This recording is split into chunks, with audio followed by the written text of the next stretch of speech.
প্রথমে দেবদাস ছবির একটা গুরুত্বপূর্ণ বা ভাইরাল ডায়লগ ছিল, এক চুটকি সিন্ধুর কি কিমত তুম ক্যা জানো রমেশ বাবু। তবে রমেশ বাবু না জানলেও পাকিস্তান আজকে জানতে পারছে এক চুটকি সিন্দুর কা কিমত ক্যা হে।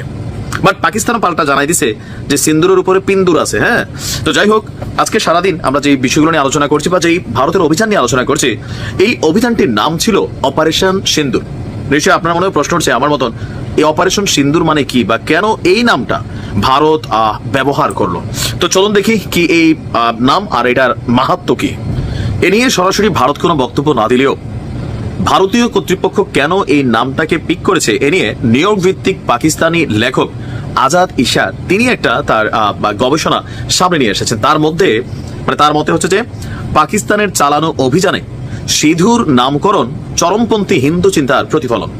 এটা হইতে পারে কারণ বিজেপি সরকার এমন কিছুই করবে, তারা মানে যেটার মধ্যে ভারতের যারা কি বলে যে হিন্দু জনগণ আছেন বা সনাতনী জনগণ আছেন তারা নামটার সাথে পরিচিত, এবং কি এটা একজন বিবাহিতা নারীর জন্য অথবা অবিবাহিতা নারীর জন্য খুবই গুরুত্বপূর্ণ জিনিস কি ওই যে এক চুটকি সিন্দুর। হ্যাঁ, এরপর তার বক্তব্য, সিঁদুরের মাধ্যমে একজন নারীকে বিবাহ করা হয়, তেমনি পাকিস্তান সহ এই অঞ্চলের দেশগুলোকে অখণ্ড ভারতের অংশ বানানোর চেষ্টা করছে আপনার বিজেপির সরকার।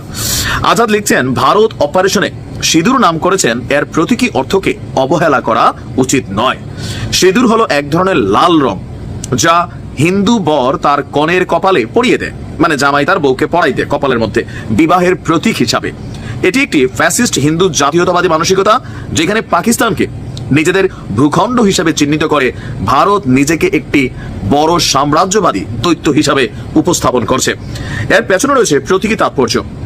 তার মতে আপনার কেন একটি সামরিক অভিযানের নাম এমন একটি ধর্মীয় ও সাংস্কৃতিক প্রতীকের নামে রাখা হলো যার মধ্যে দিয়ে একটি ভূখণ্ডকে দখল অথবা মালিকানার চিহ্ন হিসাবে দেখানো হয়, এবং ভারত সরকারের সাম্প্রতিক পদক্ষেপকে কেবল সামরিক নয় বরং ধর্মীয় জাতীয়তাবাদের প্রতিফলন হিসাবেও তিনি চিহ্নিত করেছেন। তার এই মন্তব্যে আবার সহমত প্রকাশ করেছেন আরেক পাকিস্তানের প্রগতিশীল রাজনৈতিক কর্মী আম্মার আলী জান। তিনি বলেন, আমি জানি না এই বিশ্লেষণটা কতটুকু সঠিক, কিন্তু যেহেতু আমি নিজেও এগুলো নিয়ে গবেষণা করছি, এতটুকু নিশ্চিতভাবে বলা যায় যে ভারত পুরো উপমহাদেশে হিন্দুত্ববাদী আধিপত্য বিস্তারের স্বপ্ন দেখে। এই কারণে মোদী সরকারের মন্ত্রীরা আর সামাজিক মাধ্যমে তাদের যারা ফ্যান ফলোয়ার আছেন অথবা কট্টর সাপোর্টার আছেন তারা ফিলিস্তিনের ইস্যুকে সমর্থন করে, মানে ইসরায়েলকে সাপোর্ট করে, এবং বারবার বলে যে পাকিস্তান এবং কাশ্মীরের সাথেও একই ঘটনা করা উচিত। যেমন শুভেন্দু সেই গণহারে এই কথাগুলো বলে।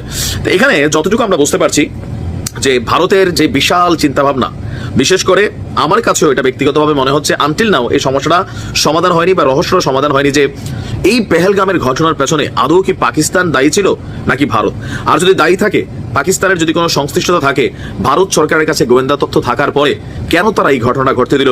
ঘুরে ফিরে কি তাহলে ইসরায়েল যেমন গাজার বীরদেরকে আপনার ইসরায়েলি হামলা চালানোর সুযোগ দিয়েছিল? কেন? তাদের টার্গেট ছিল যদি এই হামলাটা সফল করে তখন তারা এটারে প্রতিশোধ হিসাবে সন্ত্রাসী হামলা হিসেবে চিহ্নিত করে তারা পুরো এলাকাটা দখলে নেবে, এবং দিন শেষে আজকে 2 বছরের মাথায় এসে আমরা ঠিক এটাই দেখতে পাচ্ছি। তাহলে ভারতের অপারেশন সিন্দুর বিষয়টা কিন্তু হালকা না। তাদের টার্গেট সম্ভবত জম্মু কাশ্মীর টোটাল প্লাস আজাদ কাশ্মীর। দেখা যাক কতটুকু সফল হয়, কারণ পাকিস্তানও বড় ধরনের ভূমিকা নিতে যাচ্ছে। ভালো থাকুন।